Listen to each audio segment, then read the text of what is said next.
संगठन आपका तो मैं ये समर्थक कार्यकर्ता हूँ। पलामू का नाम लेते ही लोगों को मन में आता है कि ये मतलब गुंडों का इलाका है, बदमाशों का इलाका है। देखिए ऐसा नहीं है, हम तो ऐसा कभी नहीं सुने हैं। पलामू के बारे में जब भी सुनते हैं तो हमारे जहन में सबसे पहला जो शब्द आता है वो सुखाड़ का आता है। और हमने देखा भी बड़ी बड़ी नदियां आपकी दिखी, दामोदर से चौड़ी नदियां दिखी, लेकिन वहाँ जल का स्रोत ही नहीं है। तो भले लोगों की नजरिया क्या है पलामू को देखने का, लेकिन मैंने जो पलामू को देखा और समझा वो सुखाड़ आता है। और पलामू कृषि प्रधान क्षेत्र दिख रहा है। अगर सुखाड़ की समस्या से हम लोग निजात पा लें, अभी बारिश का मौसम आने वाला है, अगर लोगों को हम लोग प्रेरित करते हैं, अगर सरकार सपोर्ट करती है और उस बारिश के जल का संरक्षण किया जाए तो पलामू की स्थिति को हम लोग और बेहतर कर सकते हैं। क्या तैयारी है पलामू? देखिए पलामू की धरती में तो पहली बार कदम रखे हैं और यहाँ सबसे पहले हमारे जो साथी हैं, हमारे जो संगठन के साथी हैं, उनसे यहाँ के जो विषय हैं उन पर बातचीत होंगी। उसके बाद उस आधार पे हम लोग यहाँ के लिए तैयारी शुरू करेंगे और उम्मीद करते हैं कि जो प्रेम हम लोग को उत्तरी छोटानागपुर में मिला, जो प्रेम और स्नेह हम लोग को दक्षिणी छोटानागपुर और कोल्हान प्रमंडल मिला है, ठीक उसी प्रकार का हम लोगों को समर्पण पलामू प्रमंडल में भी मिले। इसी आशा के साथ और इसी उम्मीद के साथ मैं धनबाद से यहाँ तक चलकर आया हूँ। पहली बार इस प्रमंडल में आए हुए, इसके लिए क्या? प्रमंडल में पहले आया हूँ, लातेहार जिला में हम लोग 2 कार्यक्रम कर चुके हैं, लेकिन अगर जिले की बात कहूँ तो मैं पलामू जिला पहली बार आया हूँ और उम्मीद करते हैं कि पहली बार ही यादगार हो।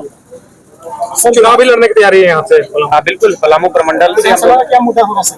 देखिए विधानसभा में जो सबसे पहला मुद्दा होगा, जो आज तक झारखंड वासी जिस मुद्दे से वंचित हैं, आज जितने भी भारत देश में राज्य हैं, उन राज्यों की अपनी एक पहचान है, अपनी एक मर्यादा है, अपनी एक सीमा है, लेकिन हमारे राज्य की कोई सीमा नहीं, पहचान नहीं, जिस कारण आज लगातार यहाँ के हर एक तबका, हर एक वर्ग चला जा रहा है। तो हमारा विधानसभा का जो पहला मुद्दा होगा, एक साफ, स्पष्ट और एक मजबूत स्थान नीति बनाने का मुद्दा रहेगा, ताकि इस राज्य के मूल निवासी कौन है, झारखंड में झारखंडी कौन है, उसकी पहचान हो।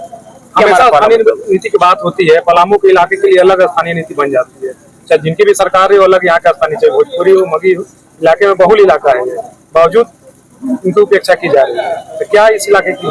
देखिए सबसे पहली बात है, झारखंड विविधताओं का राज्य है, अपनी अलग अलग प्रकार की परंपरा है, शैली है, तो उस हिसाब से उस विविधता को हमें समेटकर एक बेहतर पुख्ता स्थान नीति बनाने की आवश्यकता है।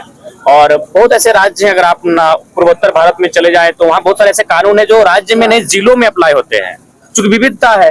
तो ठीक उसी प्रकार जब झारखंड के लिए स्थान नीति की बात करेंगे तो आपको उस विविधता का ख्याल रखना होगा और उस विविधता को ही आधार मानकर उसमें सामंजस्य बैठाते हुए आपको इस राज्य की स्थानीय नीति को तय करना होगा।